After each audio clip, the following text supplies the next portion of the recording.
Thank you very much. God is good and all the time. Salimieni kwa hewa. Bwana Yesu asifiwe. Bwana Yesu asifiwe tena. Please sit down. Thank you very much, Reverend Dorcas, for giving me the opportunity to talk to these great men and women of God. Baba Askofu, reverends, pastors, evangelists, intercessors, and all of you who have come. Karibuni hapa Wamonyoro. Hapa Wamonyoro, siku Ruto amenifukuza kwa serikali, alisema nirudi Wamonyoro. Nikarudi hapa. Hii Wamonyoro imekuwa kubwa hata kuliko State House. ile watu, ile pending request watu kuja hapa, hata sijui tutafanya nini. Jana nimekuwa delegation karibu 9. Leo every day everybody wants to come here and talk to us. And ni pahali iko na baraka. Na kwa hivyo karibuni hapa nyumbani. And mnajua nimekuwa hapa nikipata maoni ya vile Kenya yetu itakaa, on how to liberate our country from the shackles of corruption, dictatorship, extrajudicial killings, and all that is wrong in this country, and the formation of the 6th administration. Na mimi nimechukua maoni na asante sana kwa kuja. Maoni yenu pia ni muhimu, because we want to carry everybody along. Na tena nyinyi watu ya kanisa lazima tukuwe na mazungumzo na nyinyi, especially the 5 counties that are here of the former Central Kenya. Nyinyi pia mnatembea na aibu kama mimi. People are blaming you. Si ndio? So you are being blamed. Nyinyi ndio mlituletea Ruto. Si ndio wanasema? Na mimi pia wananilaumu. Sasa watu ya kulaumiwa si wasungumuse. Mimi na nyinyi ndio tulalaumiwa. So maybe and everybody is blaming the Church of Christ and the Rigiji. My part, I have accepted pahali nilikosea. And I'm doing everything possible to correct the mistake. Pia nyinyi nataka tuungane. We correct the mistake together. But sometimes I also give myself comfort. I blame myself, but then I give myself comfort. After analyzing who we are, the people of this region love God. They fear God. They believe in the Lord. Anybody who professes his love for Jesus Christ, tunampenda tu automatically. Si ndio? That is how we were called. Nafikiri huyu jamaa alitusoma, akajua tunapenda Mungu. Sasa akajificha na Biblia. Akakuja makanisani yetu kila Sunday. Saa ingine alikuwa anatoka hii anaenda karibu kanisa 4 same Sunday for 9 years. Hatugeepuka.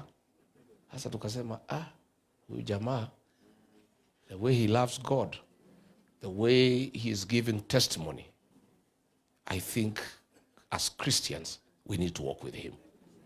And we were convinced that for the first time in the history of Kenya, the Church of Christ has a candidate for president. So tulimpigia yeye kura kama candidate wa kanisa ya Kristo. Si ndio? That is how we got deceived.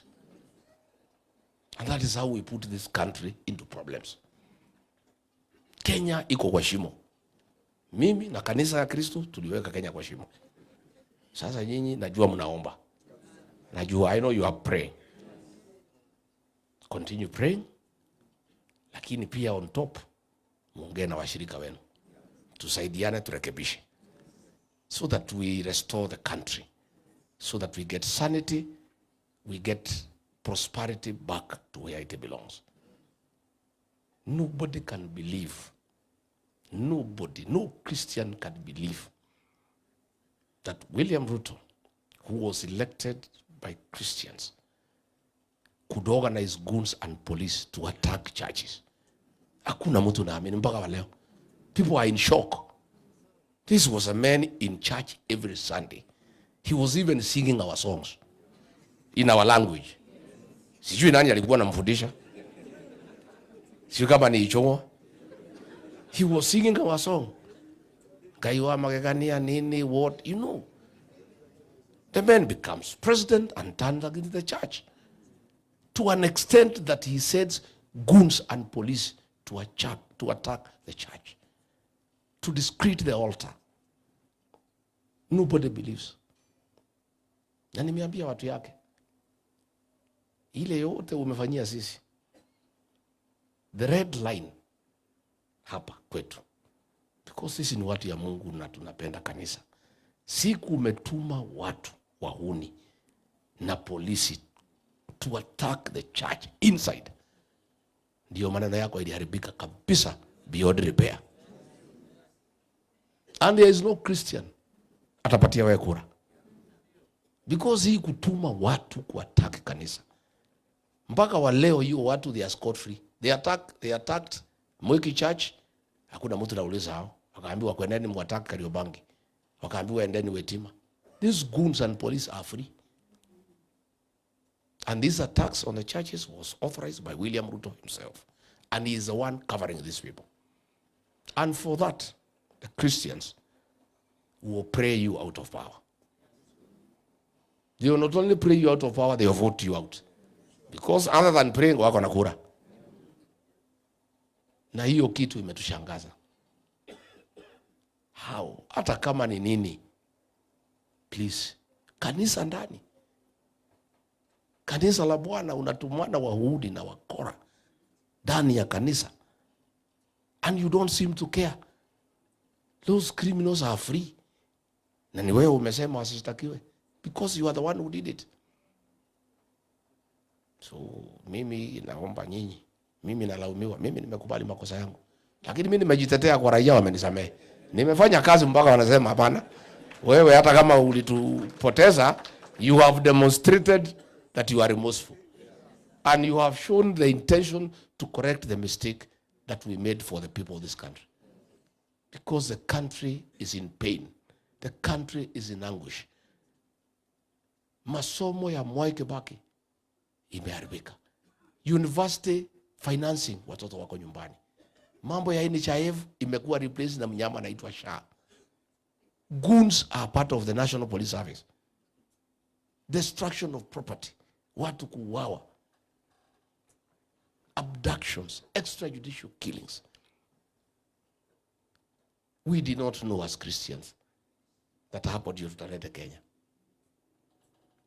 So mimi sitaki mjilaumu. Because hata nyinyi mngefanya nini? Mtu anakuja kanisani kila siku for 9 years na Biblia na kusema ameokoka. You could not judge him. Si mlikubali? Sasa msijilaumu tena, tusaidiane turekebishe. Turekebishe. We cannot keep on crying that tulifanya makosa. Hata nimeambiwa tu sasa hadi sitaomba msamaha tena. Sasa mtupatie nafasi turekebishe. And tutarekebisha.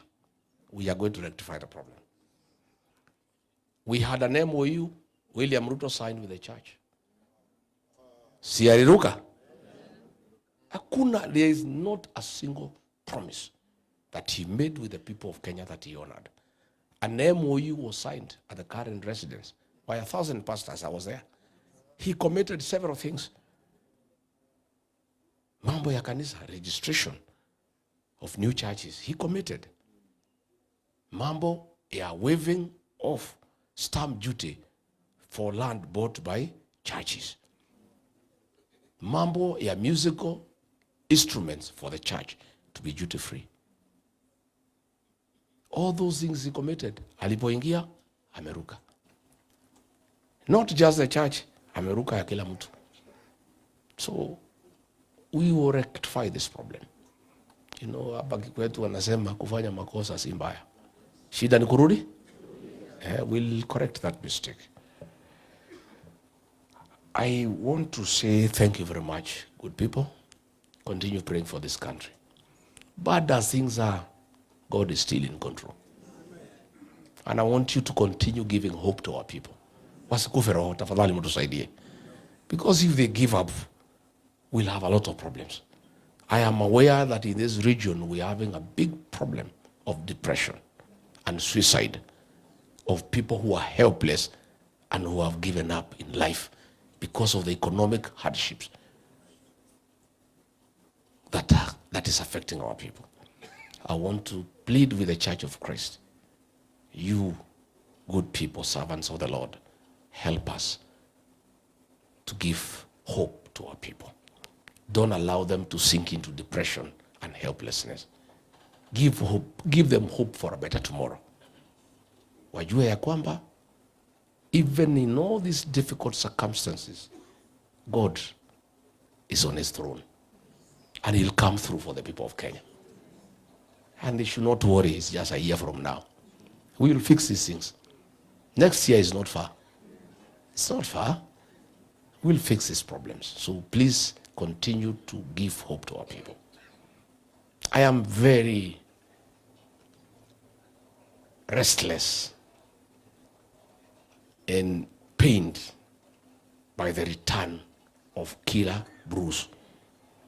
You know, nilikuwa nimemaliza hii pombe. Si nilikuwa nimemaliza? Imerudi haijarudi? It's killing our people like dogs. There are burials, you know. In every village, we are burying 4 or 5 people every week. There's one called Gathuringui. Inatuumiza watoto wetu.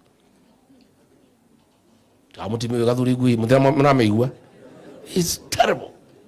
And I had actually dealt with that problem. And Reverend Dorcas was also helping me. When I was trying to stop illicit alcohol, she was dealing with those who are addicted. So we were having a two-pronged approach, trying to help those young men who are already addicted. And then I was trying to stop illicit alcohol that should not be available to our young Kenyans. Hiyo yote imerudi. God willing, Mungu akitusaidia, mwaka ujao tutapata serikali, we'll deal with that problem once and for all. I'll deal with that problem. Because I dealt with it, 70% I was successful. It was remaining 30%. Na huyu William Ruto akatumia Kindiki, akasabaratisha hiyo program ya pombe. Hata jana tulikuwa tunamuonea huruma vile anapigwa, vile anahangaishwa. Lakini when I remembered, alisabaratisha vita dhidi ya pombe, nikasema ni sawa. Because sasa watoto wetu, they are back in the trenches. Homes that ilikuwa imesimama, hao wote wamerudi kwa pombe. It's very painful. It's very painful. There are men we elected as president. Pro Safi ametuumiza na watoto wetu.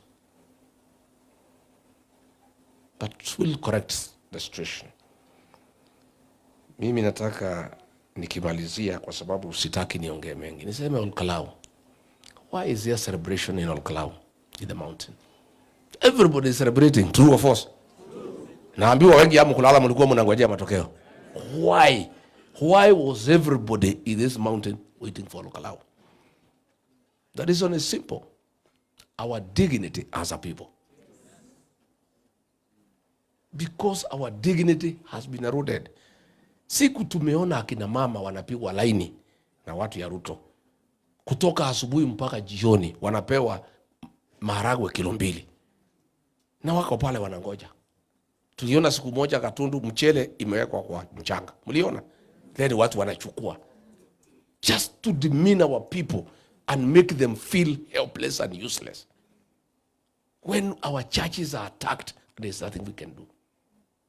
When our children are being sacked from the army, from police, from KRA, there's nothing we can do. When we are being abused, called hyenas, called tribalists every day. When we know that we are very hard-working people, people who love their country, who pay taxes, who work hard, who employ others, then we are being made to feel like refugees in our own country. So, the Mulima nation was looking for an opportunity to restore their dignity. And God sent the people of Olkalau to do that for the rest of us. And they did not disappoint. The people of Olkalau did not disappoint. They have restored the dignity of our community. Everybody is feeling good and happy and proud to be who you are. The Olkalau by-election had nothing to do with the development. It was an opportunity for the mountain people to restore their dignity. and it has been restored. And I'm telling you, Kalau has set the stage for 2027. The 2027 election for the people of the mountain, it will not be about anything else but the dignity of the community. The people will come out in millions. There will be 98% voter turnout for the mountain people to go to the ballot and restore their dignity as a people. Because they feel bad that they were misused and they were deceived. You deceive people, you cheat them, then you betray them, then you call them names. These are people who gave you votes to become president. Then you deceive them. All the things you promised them, nothing. You have done nothing. Development projects, nothing. Barabara, nothing. Water, nothing. Electricity, nothing. Then you destroy NHIF. You destroy education system. Then you betray them. You mobilize everybody else to gang up against them. Then you sack their children from the jobs. Then you demean them and humiliate them. Then on top of that, you abuse them. You insult them. You gather leaders to abuse the community, to call them all manner of names, to make them feel small, to make them feel useless, to make them feel helpless. These mountain people are waiting. They have a date with destiny. The dignity of the mountain people will be restored fully on 10th August 2027. And they'll come out in millions. Wacha hilo walikuwa nasema dhuraku.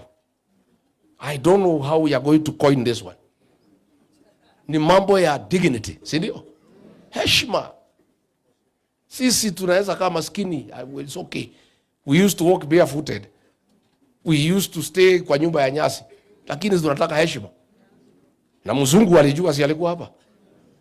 Mzungu mweupe, wacha wewe mtu mweusi. Mzungu mweupe alikuwa hapa. Na alikuwa na nguvu kuliko wewe. Alikuwa na ndege na nini na ni mweupe. Hao watu wakamuonesha kivumbi. Moi was here for 24 years. Akaangaisha hii watu, walimuonesha kivumbi. Sasa wewe umelete madharau. This community, we must restore our dignity. And tumekubaliana. Na Kalau, pongezi. Umetusaidia. You have set the standard on how a community can claim its dignity. Hiyo kijana walikuwa wanamuita chokora. Madharau. You know, mtu kijana amesoma mpaka university, ako na degree in agricultural economics. Wanamuangalia tu wanasema huyu ni chokora. Watu Kalau kasema, huyu ndio mnaita chokora. Ataenda bunge. Tutamsafisha, tumuvalishe, ataenda bunge hiyo ya kitaifa. That is how serious our people are in matters dignity. They may be poor, they may be having challenges, but they have absolute value for their dignity as a people. Na mimi naomba tusaidiane, tutafute heshima ya jamii. Sasa, hawa watu sasa, I don't know what we do. KCC, for 5 months, milk farmers have not been paid. Wale wanauza maziwa Nyahururu, bado. Meru, wapi. Because they want these people to be beggars. Instead of paying them money for their milk, wanataka wakae wagojee 200 waletee na mheshimiwa. It's an economic strategy to impoverish people so that you control them. But the people of Kalau have shown no. Pale. Hao Marere ndio wanamwambia pale Kalau. Hujaona mambo ilikuwa pale. Huyo kijana anaitwa Chokora aliwindwa na mawaziri 7. Principal Secretary 16. CEOs of parastatals 41. Wabunge 91. Magavana sijui 4. Polisi 2000. Goons sijui ngapi. Juu ya hiyo gari ya moshi. Juu ya hiyo meli. Juu ya hiyo gas cylinder. Juu ya hiyo mattress. juu ya hiyo blanketi, juu ya hiyo viatu. Lakini mtu aitwe Mungu, aitwe Mungu. Mungu aitwe Mungu. President mwenyewe ndiye alikuwa anafuatilia na deputy president. That the people of Kalau stood up to a president, deputy president, 7 cabinet secretaries, 16 principal secretaries, 41 CEOs of parastatals, 91 MPs, 2,000 policemen, was my chiefs, assistant chiefs, wazee ya nyumba 10. I'm telling you. But our people of Kalau said, no, this is about our dignity. You know, my MPs, they were being abused in parliament by college MPs. Bwana mwambia hiyo watu wa Kalau mtajua Ruto wako na pesa. Nyinyi ni watu ya pesa. Nyinyi mnaweza uza hata mama yenu. Si mlipewa pesa mkatoa deputy president mti yenu. Na nyinyi ni wabunge.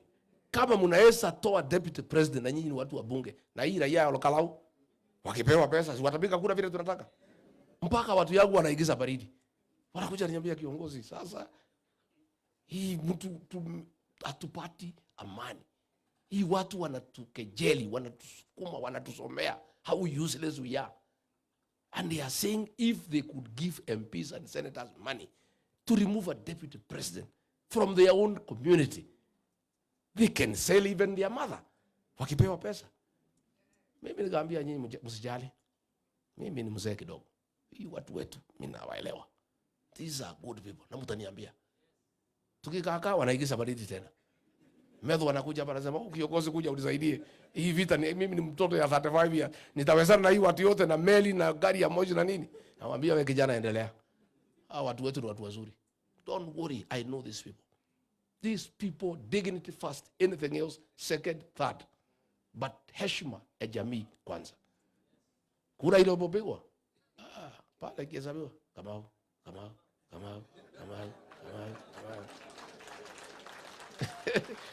And not just that. The people also stopped the police and goons from stealing the election. Women, they were even more ferocious. Akina mama waliingia kwa nyumba, mtu anatoka na panga. Mwingine anachukua shoka. Wamama pale Kalau. Nasema hakuna mtu ataiba uchaguzi. They stopped the police armed with the AK-47 assault rifles, M16 automatic weapons, tear gas, nini, the whole system ya serikali, it was stopped by women and young men. Our dignity. And therefore, those who are complaining we are celebrating, we are not celebrating the win of Kalau. We are celebrating the restoration of our dignity. We are celebrating the power of God. That Mungu amesimama na watu wake. Na amesema hata kubali waibishwe. We have been humiliated enough as a community. We have been persecuted enough as a community. We have been called names by a government that we elected into office. Wale ambaye tumechagua wanatukana sisi. Huyu Duale anatukana sisi. Aliletea Ruto kula 7,000 ambaye hiyo ni kura ya MCA hapa kwetu. Si ndio, si ya MCA. Alimletea 7,000 and he's abusing us and calling us highness. Tumesema tumekubali. Hii ofisi wako, ofisi wako. Wataamuka mapema. Watakula wewe. Wakutafune na wakumeze. Please, let's restore our dignity. Nasema KCC, farmers have been paid for 5 months. I hear they want to buy it. We are saying no. KCC ilikufa wakati ya Moi. When Kibaki came to power, he revived new KCC under Eliud Matuamai na ikasimama. Hawa watu wanataka wakulima wakasirike, watoroke, wanunue KCC kwa yao. We'll say no. These people wamenunua Deraru. Deraru ni ile kampuni ya kutengeneza pesa. Na tunafikiria wanataka kutengeneza pesa ya campaign. Then kutakuwa na inflation. You know what Moi did in 1992 wakati ya note ilikuwa inaitwa Jirongo. He imprinted money and then there was inflation that almost brought the economy of this country down. I have been told unajua sasa wazungu wameanza kunitafuta. Wanasema ile mtu wa kusema ukweli ni Rigiji. Mkitaka tusaidike, tafuta yeye. Sasa juzi hapa Nyanyuki, iko askari wanaitwa Johnny. Iko program inaitwa Batuk. Hao watu ya Ruto, mtu anaitwa Nelson Koech na Ruto mwenyewe wakademand 3 billion. Ndio hii wazungu so that they can renew their contract waendelee kukaa pale. Wazungu wakataa. They decided to relocate to Tanzania. But then they love Kenya. So they wondered who can bring this matter to public attention. Akaambiwa kwa hii Kenya, ile mtu anaaminiwa na watu. Akisema kitu, watu wanajua ni ukweli. Wakiambiwa hii mtu anaitwa Rigiji. If he tells you your wife is pregnant, go and buy diapers. Na waanze kujipanga. Serio? So hii wazungu wakanitafuta. Wakanieleza we were to lose 500 jobs and the economy of Nyanyuki imeshikiliwa na hiyo wazungu wa Uingereza. We would have lost Nyanyuki. And these are my people. So when hii wazungu waliniambia, nikaambiwa, nikaongea hiyo maneno. Immediately I spoke, Ruto akaitana, akaambia sign that contract, hiyo kitu iendelee.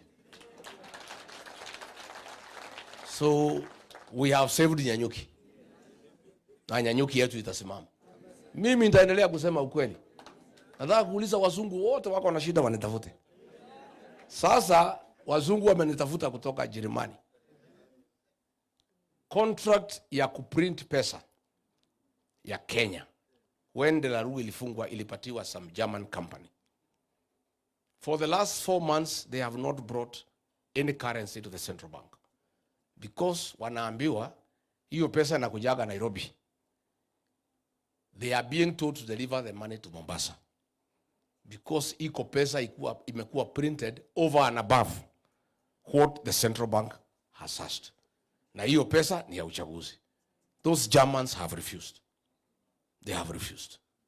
Wanasukumwa sana na deputy governor wa central bank anaitwa Susan Koech that they should bring the money to the port of Mombasa so that some of the money can be taken aside. And the Germans have said no. Najua hii wazungu macha walituhangaisha hapa pia ni watu wangwana. They are very credible people. So we are asking William Ruto, please stop forcing the Germans to offload currency in Mombasa. Let the currency come to Nairobi and it be documented that inaenda vile imeagizwa na Central Bank. We don't want you to divert money for your campaign because that will cause inflation in the country. I think ameona hii Laru because imefunguliwa juzi, it might take time. Na vile amenyolewa pale Kalau, he needs more money. Pale Kalau imetumia karibu 16 billion. Projects 14.5 billion, cash 1.5. Sasa tumehesabu pale kura moja ile amepata, moja ni milioni 3 kura moja. Sasa kwa hii kura ya Kenya, if he spends 1.5 billion in every constituency out of 290, we are talking of almost 400 billion. He'll have to print money because that money is not available. So we want to tell the Germans, please stay firm. Don't divert our currency to Mombasa. Take the currency to the central bank in Nairobi the way it's supposed to be done. Na hiyo maneno tutaendelea kuzungumza. Si ndio? Finally, you know, people are not foolish. You can cheat some people sometime. But you cannot cheat all the people all the time. Huyu my former boss alidanganya sisi yote, akaleta kitu inaitwa hustler versus dynasty, ya kupiganisha watu maskini na matajiri. Sisi kwa sababu wale wengi ni maskini tukaunga yeye mkono. He convinced watu ya Kenya ati shida yao ni matajiri. Shida ya Kenya si matajiri. Our rich people are very important people for our economic development. But he convinced us that the problem of those who are down is those who are up. So he brought a narrative called hustler versus dynasty. It has collapsed. Akareta ati hustler fund. Ati unapewa 500 uanzishe biashara. Which business can you start with 500? It has collapsed. Mekwama. Akatoka hapo. Alisema bottom up economic transformation. Ati mtu atoke chini aende juu. Ati mtu ya bodaboda ati atoke kwa bodaboda ati anunue Sienta. Ati atoke kwa Sienta anunue Nissan ya box. Ati atoke hapo anunue bus. Hii vijana ya bodaboda instead yao kupandishwa wakanunue Sienta, bei ya spares iliongezwa na bodaboda yenyewe ikaongezwa. Wakakwama. Si ndio? Haya, akaleta ingine ati pesa mfukoni. Ati watu wataweka pesa kwa mfuko. Kuliko aweke pesa kwa mfuko, ile kidogo ilikuwa kwa mfuko akafanya nini? Akatoa. All the things he promised ikakwama. Sasa juzi akaleta ingine uongo. Ati Singapore. Ati nataka Kenya ikuwe kama Singapore. You know, afikiria Wakenya ni wajinga. Wakenya akamwambia wewe, tumekujua. We don't want Singapore. Wewe tengeneza hapa Kenya kwanza. Hiyo ya Singapore ikakwama. Sasa leo he has come up with another con game deception. Very big one tonight. Ameita ma-TV saa moja. Saa moja leo. Amepanga wa Kenya the way he'll con them and deceive them. Sasa leo saa moja. Nimwambie nisimwambie? Ati ameita State of the Nation address. Do you know what he is coming to do? Ati to launch Kenya Vision 2060. This guy thinks Kenyans are fools. Ati is coming to launch Vision 2060. Ati apangie wa Kenya vile watakaa from now to 20. Ile 2030 aliua. Si ilikuwa 2030 ya Mwai Kibaki? Ameua hajaua? Sasa wewe umeua Vision 2030. Tonight you are calling Kenyans to deceive them that you are launching Vision 2060.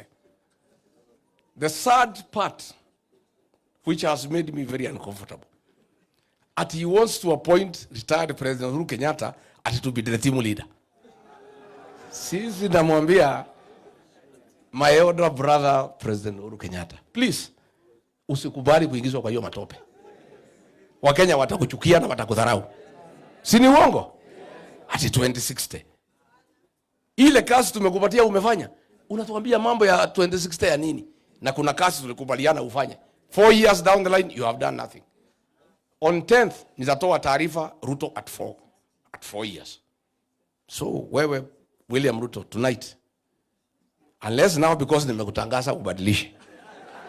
Because mimi nakujua ulikuwa unapanga kuja kudanganya wa Kenya at Vision 2060. At then our son Uhuru Kenyatta, mfalme wetu, kiongozi wetu, ati umuingize kwa hiyo matope, ati aongoze uongo. Hiyo si ni uongo? We don't want our son President Uhuru Kenyatta aingizwe in that mix. We want President Uhuru Kenyatta apatiwe nafasi to retire in dignity. Alitufanyia kazi miaka 10, apewe nafasi apumzike. Kama Uhuru kuna kazi anataka kutoa maoni, angoje next year tukichukua serikali akuje atushauri. Lakini asikubali. President Uhuru Kenyatta must not agree to be drawn into that deception. Na akikubali ataaibika. Hata ile siku Uhuru walienda Ishaweri, si Uhuru aliaibika. Watu walipiga kelele sana. We don't want, wewe Ruto, don't drag our son into that nonsense.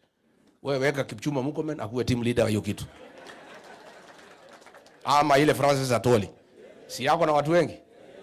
Si apatie Atoli? Give one of those characters mnakaa nao. What I urge you to do, Bwana President, tonight, when you come to the TV at 7, many Kenyans have been switching TVs off when you come there. True or false? Please take time. Tell Kenyans why you ordered abductions of Gen Zs. Yeah? When you come on TV tonight, tell Kenyans why you ordered extrajudicial killings. That is what they would like to know. Tell Kenyans why you have made Kenya worse than Haiti, a nation of goons. Why have you made the National Police Service to be synonymous with goonism? Why are you persecuting the people of Kenya using police and goons? That is what the people of Kenya would want to know. When you come on TV tonight, tell the people of Kenya, why did you destroy free primary education that was bequeathed to this great nation by third president, Mwai Kibaki? Kenyans would want to know. When you come on TV, tell them, why did you destroy Higher Education Loans Board? That model that served every Kenyan, I included, and brought something nobody can understand. When you come on TV tonight at 7, Kenyans would want to know, why did you interfere with the NHIF that was working? Instead of improving it, you brought an animal called SHA that is not working. That is what Kenyans want to hear from you. When you come on TV tonight at 7, after umemaliza mambo ya 2060, and please leave President Uhuru Kenyatta out of it, get time and tell us why you have pretended over the sale of public assets that belong to the people of Kenya. Tell the people of Kenya why, despite Rigathi Gachagua having dealt with the illicit brews, why you brought them back to kill our children. Kenyans would want to know. Tell the people of Kenya why you have made corruption a way of life in this country. Why? Those are the things that concern our people. And finally, tell the people of Kenya why you are abusing them. Ukiwa juu ya gari. Tena uambie watu ya Kenya, utatoka juu ya gari lini uingie ofisi ufanye kazi. Si ndio? Mwai Kibaki, mliona juu ya gari? Hata siku moja. Kazi ya Kibaki inaonekana haionekani. Waambie wa Kenya, utatoka juu ya gari lini uingie ofisi. You do some bit of work kidogo, hii mwaka moja imebaki, kabla uende nyumbani. Na hii madharau wacha kutuma kina Duale na nini kutukana watu. Those are the things Kenyans want to hear from you. They also want you to tell them tonight that ya kwamba ukishindwa next year, hutatoa fujo, you will accept defeat and agree to go to Sugoi. We want you to make that assurance to the people of Kenya. And you stop interfering with the IBC to ban live streaming of results. Why do you want live streaming not to be done? We want results to be broadcasted live so that Kenyans can follow. Hiyo ndio maneno wa Kenya wanataka wasikie kwako. Na kwamba ukishindwa, you will not mobilize your community kutoa fujo. Vile ulifanya 2007. And finally, assure the Church of Christ that tumewacha kutuma goons na wahuni kusumbua watu kanisani. Na ya kwamba kwa sababu kanisa ilikuunga mkono, you respect the church. And you not send police and goons to attack people inside the church. Ukifanya hayo ni sawa. Lakini hiyo uongo ya 2060 hiyo wajana naye. Kenyans are too smart. In the fact, ukianza mambo ya 2060, mimi najua Wakenya wengi watasima TV kuendelea na mambo yao. Because you know it's a lie. Why are you talking about 2060? Ongea mambo ya ile mwaka moja imebaki. Hiyo vision sisi tutapanga next year. Why do you want to talk about 2060? Tell us about the remaining 1 year. What you have done, ile umeharibu na ile unataka kufanya. Si ndio? Si tumemwambia? Amesikia. Amesikia. Sawa, Emilio, hiyo inatosha. Wacha sasa niongee na